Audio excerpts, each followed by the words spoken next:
بہت زبردست سوال ہے کہ خدا نے ہوا کو یا عورت کو مرد کی پسلی سے ہی کیوں بنایا ہے؟ سر اسی کے مطابق آپ مجھے یہ بھی بتا دیں کہ خدا نے عورت کو مرد کی پسلی سے کیوں بنایا جبکہ وہ خدا عورت کو بھی الگ مٹی سے بنا سکتا تھا؟ یہ بہت زبردست سوال ہے کہ خدا نے ہوا کو یا عورت کو مرد کی پسلی سے ہی کیوں بنایا جبکہ وہ الگ مٹی سے بھی بنا سکتا تھا۔ اگر خدا آدم کو الگ مٹی سے بنا سکتا تھا تو عورت کو بھی الگ مٹی سے بنا سکتا تھا، تو لیکن خدا نے ایسا کیا نہیں۔ خدا کا ہر کام حکمت سے پورا ہے، اور ہم یہاں خاندان کی اہمیت دیکھ رہے ہیں، اور جیسا آپ نے شروع میں بیان کیا تھا کہ ایک کامیاب اور خوشحال خاندان کیسے بن سکتا ہے، محفوظ کیسے ہو سکتا ہے، تو خدا نے ہر وہ بات کی جس سے خاندان محفوظ ہو، مضبوط ہو، خوشحال ہو اور ان کے درمیان یگانگت ہو۔ تو اس بات میں بھی ہم دیکھتے ہیں کہ خدا سے یہ ہو سکتا تھا کہ وہ الگ مٹی سے ہوا کو بنائے، لیکن خدا نے آدم کی پسلی سے بنایا، اور اس کا مقصد یہ تھا کہ آدم کو اس کی بیوی اپنے بدن کا حصہ معلوم ہو، اپنا بدن معلوم ہو۔ اسی لیے ہم خدا کے کلام میں سے دیکھتے ہیں، افسیوں کے خط میں بھی اس بات کو بڑی وضاحت سے بیان کیا گیا ہے کہ اے شوہرو اپنی بیویوں سے محبت رکھو اور اپنے بدن کی مانند ان سے محبت رکھو۔ صرف محبت نہ رکھو، اپنے بدن کی مانند ان سے محبت رکھو، کیونکہ عورت مرد کا بدن ہے، کیونکہ اس میں سے نکالی گئی ہے۔ تو اگر مرد کو تکلیف ہوتی ہے کسی بات سے تو یقیناً عورت کو بھی ہوتی ہے۔ اب بہت دفعہ مرد جو ہے وہ چونکہ طاقتور ہیں، فزیکلی مضبوط ہوتے ہیں، اور ایک مرد ہونے کا احساس بھی، تو وہ بہت دفعہ اپنی بیوی پر ہاتھ اٹھاتے ہیں، مارتے ہیں، ان کو تکلیف پہنچاتے ہیں۔ ابھی ہم نے یہ دیکھا تھا کہ خدا نے ملاکی نبی کے صحیفے میں یہ فرمایا دوسرے باب میں کہ جو اپنی بیوی پر ظلم کرتا ہے خدا اس سے نفرت کرتا ہے، اس سے بیزار ہے۔ تو اب مرد کو اگر کوئی مارے، اپنے ہی تھپڑ مار کر دیکھ لے تو اسے کتنی تکلیف ہو۔ تو عورت اس کا بدن ہے۔ خدا یہ چاہتا تھا کہ مرد عورت کو اپنے بدن کی مانند محبت کرے، جس طرح وہ اپنی صحت کی فکر کرتا ہے، جس طرح اپنے بدن کے لیے وہ اچھا کھانا مہیا کرنا چاہتا ہے، اچھی چیز کھائے، آرام کا خیال رکھتا ہے، اسی طرح سے وہ اپنی بیوی کا بھی خیال رکھے۔ یہ نہیں ہے کہ عورت کے اوپر بہت زیادہ کام کا بوجھ ڈالے، خود کو کوئی کام ایسا نہ، مطلب بہت دفعہ یہ دیکھا گیا کہ ایک زمانے میں جب ابھی بھی کھیتوں میں کام کرتے ہیں لوگ، لیکن ایک زمانے میں تھا کہ ٹریکٹر نہیں تھے لوگوں کے پاس، تھریشرز نہیں تھے، اور مطلب ٹولز نہیں تھے، زرعی آلات نہیں تھے، تو مرد جو تھے وہ ہل چلاتے تھے، پانی لگاتے تھے فصلوں کو اور بھی چیزیں، تو لیکن عورتیں بھی برابر کا کام کرتی تھیں۔ عورتیں کھانا بناتی تھیں، پھر وہ کھیتوں میں کھانا لے کر جاتی تھیں، وہ جانوروں کے لیے چارہ کاٹتی تھیں، وہ گھر کی صفائی ستھرائی، کپڑے، برتن، بچوں کو دیکھنا اور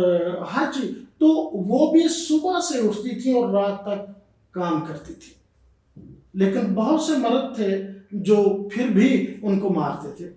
تو خدا ایسا نہیں چاہتا تھا، ان کو اپنے بدن کی مانند محبت نہیں کرتے تھے۔ تو عورتیں بھی ہمیشہ سے ہر طرح سے، بھی ہم نے مددگار کی بات کی تھی تھوڑی دیر پہلے، خدا نے مددگار بنایا، عورت ہمیشہ سے کام میں بھی مددگار رہی ہے۔ یہ نہیں کہ صرف بچے پیدا کرنے میں مددگار ہے، کھیتوں میں کام ہو یا فیکٹریوں میں کام ہو، اگر مرد کی انکم کم ہے تو عورت فیکٹریوں میں کام کرتی ہے۔ آج بھی بہت سارے شعبے اگرچہ بدل گئے ہیں، نرسنگ ہے، ٹیچنگ ہے، آفسز میں کام ہے، بہت سارے کام ہیں، تو خواتین اپنے مردوں کے ساتھ کام کرتی ہیں تاکہ ان کے خاندان کی ضروریات بہتر طور پر پوری ہو سکیں۔ تو خدا نے جب عورت کو مرد کی پسلی سے بنایا تو اس کا یہی مقصد تھا کہ مرد اپنی بیوی سے محبت کرے، اس کا خیال رکھے۔ ایسا نہیں ہے کہ کام کے بوجھ کی وجہ سے وہ بیمار ہو جائے یا اس کی ڈانٹ ڈپٹ کی وجہ سے وہ پریشان ہو جائے۔ بہت سے مرد نہ صرف وہ اپنے ہاتھوں سے ظلم کرتے ہیں بلکہ اپنی باتوں سے بھی، وہ ٹونٹ کرتے ہیں، وہ ان کو ایسی ایسی باتیں زبان سے کرتے ہیں کہ جس سے ان کا دل ٹوٹ جاتا ہے، ان کو ذہنی طور پر اذیت ہوتی ہے، تو یہ نامناسب بات ہے۔ یوں سمجھیں کہ اگر ہمیں تکلیف ہوتی ہے ایسی باتوں سے تو انہیں بھی تکلیف ہوتی ہے، تو اس لیے خدا نے عورت کو مرد کی پسلی سے بنایا تاکہ مرد کو یہ احساس ہو کہ وہ میری مانند ہے، میرا جسم ہے، میرا جسم ہے، جو خدا کا مقصد تھا کہ میں آدم کے لیے ایک مددگار اس کی مانند بناؤں گا۔ تو برابری کی بھی ہم نے بات کی پہلے، برابری کا اصول بھی اس میں کار فرما تھا، اور خدا چاہتا تھا کہ مرد عورت کو اپنے برابر سمجھے، اپنی مانند سمجھے، یکجہتی ہو ان کے بیچ میں۔ یہ نہیں، اگر خدا عورت کو الگ مٹی سے بناتا تو ہم نے پہلے بھی ایک جملہ کہا کہ مرد یہ کہہ سکتا تھا کہ یہ پتہ نہیں کون سی مٹی سے بنائی گئی ہے، اور اس کے نتیجے میں وہ مزید حقارت کرتا۔ اور ہم اپنی سوسائٹی میں بھی یہ دیکھتے ہیں لوگوں کو، آج کل بھی شاید کوئی ایسا کہتا ہو، لیکن ایک زمانے میں یہ جملہ بڑا مشہور تھا کہ عورت تو پاؤں کی جوتی ہے، جب چاہے اس کو اتار دیں کوئی دوسری پہن دے، جوتی کے برابر سمجھتے تھے، جبکہ خدا نے جسم بنایا۔ اور جب آپ دیکھیے کہ جب وہی مرد جو عورت کو اپنے پاؤں کی جوتی سمجھتے ہیں، کہتے ہیں کہ جیسے مرضی ہے اس کو ہم سلوک کریں، جب ان کی اپنی بہن کے ساتھ ایسا سلوک ہوا، جب بیٹی کے ساتھ ایسا سلوک ہوا، تو پھر سر پکڑ کر بیٹھ گئے، پھر جھگڑے ہوئے، لڑائیاں ہوئیں کہ ہماری بیٹی کو کیوں مارا، ہماری بہن کو کیوں مارا، جبکہ اپنی بیوی کو مار رہے ہیں جو وہ بھی کسی کی بیٹی ہے، وہ بھی کسی کی بہن ہے، تو اس کو کہتے ہیں ہم مارے، وہ ہمارا حق ہے، لیکن ہماری بیٹی کو، ہماری بہن کو کوئی نہ مارے۔ تو یہ ایسے مرد رہے ہیں دنیا میں۔ تو خدا کا مقصد تھا کہ پسلی سے بنانے کا کہ مرد اپنا بدن اسے سمجھے، یہ کہہ کر اسے تانا نہ دے کہ تو کون سی مٹی سے بنی ہے، اس کی حقارت نہ کرے، بلکہ اپنی مانند اس کی پرورش بھی کرے۔ جیسے افسیوں کے خط میں ہم دیکھتے ہیں، پولس رسول فرماتا ہے کہ ہر مرد جو ہے وہ جس طرح اپنے بدن کی پرورش کرتا ہے، اس کا خیال رکھتا ہے، اپنی بیوی کا بھی خیال رکھے۔ اور ہم پطرس رسول کے پہلے خط کے 3 باب میں 7ویں آیت میں دیکھتے ہیں، وہ لکھا ہے کہ مردوں اپنی بیویوں سے اپنی مانند محبت رکھو، عورت کو نازک ظرف جان کر اس کی عزت کرو۔ یہ کس قدر بڑی بات ہے، رسولوں نے اس بات کی تعلیم دی ہے کہ عورت کو نازک ظرف جان کر اس کی عزت کرو۔ نازک ظرف، شیشے کا برتن، شیشہ سمجھو اس کو، کہیں وہ ٹوٹ نہ جائے۔ جب شیشہ ایک دفعہ ٹوٹتا ہے تو وہ پھر جڑتا نہیں ہے، بھلے آپ اس کو ایلفی لگائیں، کچھ بھی کریں، پھر وہ والی چیزیں، وہ شفافیت نہیں رہے گی، وہ دراڑ جو دل میں آ جائے گی وہ نہیں رہے گی۔ گزارا تو شاید چل جائے گا کسی طرح سے، لیکن نہیں، لیکن اس کا ایک نقصان بھی ہے۔ جیسا ہم نے پہلے بھی کہا کہ خدا کہتا ہے کہ جو شخص اپنی بیوی پر ظلم کرتا ہے میں اس سے بیزار ہوں۔ اور یہاں پطرس رسول پہلے خط کے 3 باب کی 7ویں آیت میں کہتا ہے کہ ایسا نہ ہو کہ تمہاری دعائیں رک جائیں۔ مردوں کو کہہ رہا ہے، مرد جاتے ہیں ہاتھ اٹھا اٹھا کر دعا کرتے ہیں اور ہدیے اور خیرات اور سارا کچھ کرتے ہیں، لیکن ان کی دعا نہیں سنی جائے گی۔ وہی بات جو ملاکی نے بھی کسی 2 باب میں لکھی ہے کہ میں تمہاری دعا کو کیوں سنوں جبکہ تم ظلم کر رہے ہو، جبکہ تم جھگڑا ہے تمہارے ایک ہسبینڈ اور وائف کے بیچ میں، اگر اتفاق نہیں ہے تو ان کی دعائیں آسمان پر نہیں جاتی۔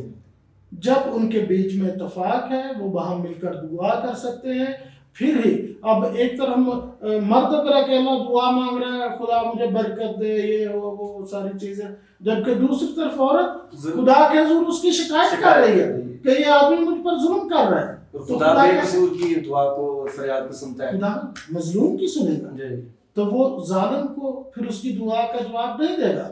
اس کو برکت نہیں دے گا۔ اس لیے یہ بہت ہی خوبصورت ہے، بہت بڑا بھید ہے کہ خدا نے ہوا کو آدم کی پسلی سے بنایا، الگ مٹی سے نہیں بنایا۔ ورنہ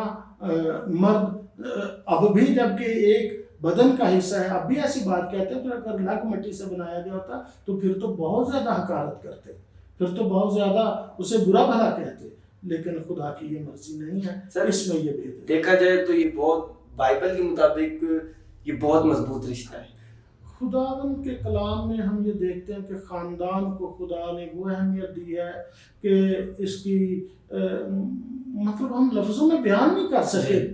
خدا خاندان کو مضبوط دیکھنا چاہتا ہے. ہسبینڈ اور وائف کے بیچ میں اگر محبت ہے، اتفاق ہے،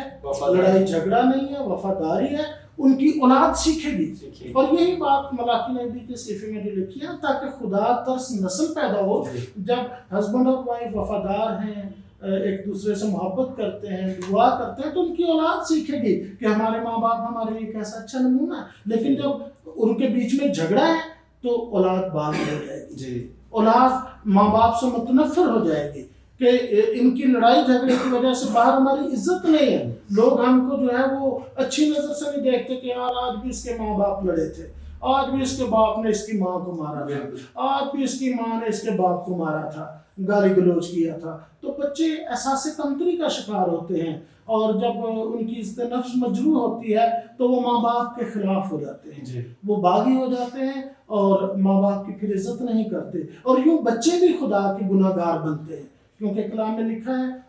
خدا میں فرماتا ہے کہ تو اپنے باپ اور ماں کی عزت کر. تو جب بچے اپنے ماں باپ کو اس طرح دیکھتے ہیں پھر ان کی عزت نہیں کرتے تو وہ بھی خدا کے گناہ گار بنتے ہیں، خدا سے برکت نہیں پاتے. تو یہ بہت اہم معاملہ ہے کہ خدا خاندان کو چاہتا ہے ہسبینڈ اور وائف ایک دوسرے کی عزت کریں، ایک دوسرے سے محبت کریں، ایک دوسرے کے لیے باعث برکت ہوں، ایک دوسرے کی فکر کریں. تب وہ باہم مل کر دعا کر سکتے ہیں، اپنے مسائل کو باہم مل کر خدا کے حضور رکھ سکتے ہیں، اور خدا ان کی سنے گا اور خدا انہیں نکالے گا اس صورت سے. پاسٹر صاحب میں آپ کا شکریہ ادا کرتا ہوں کہ آپ نے بائبل کے مطابق ہماری رہنمائی کی، اور اسی کے ساتھ میں اپنی پوری ٹیم کا شکریہ ادا کرتا ہوں. تو میں ناظرین ملتے ہیں ہم اپنے نیکسٹ ٹاپک کے ساتھ، تب تک کے لیے ہمیں اجازت دیجیے. جان دے قرض واری